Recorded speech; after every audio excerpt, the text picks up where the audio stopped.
интерлеген кезде ылғалсыздығын іште тартылады және де ер тоқым атқа егесіне батпас үшін. Мынау ер тоқым. Ер.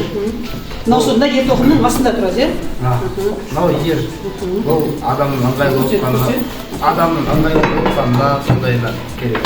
Бұда тұрған не нәрсе мынау? Үзеңгі адам атқа мінген. Мынау үзеңгі, балалар қараймыз. Адамның атқа мінгеніне көмектеседі және атты жүргізуіне.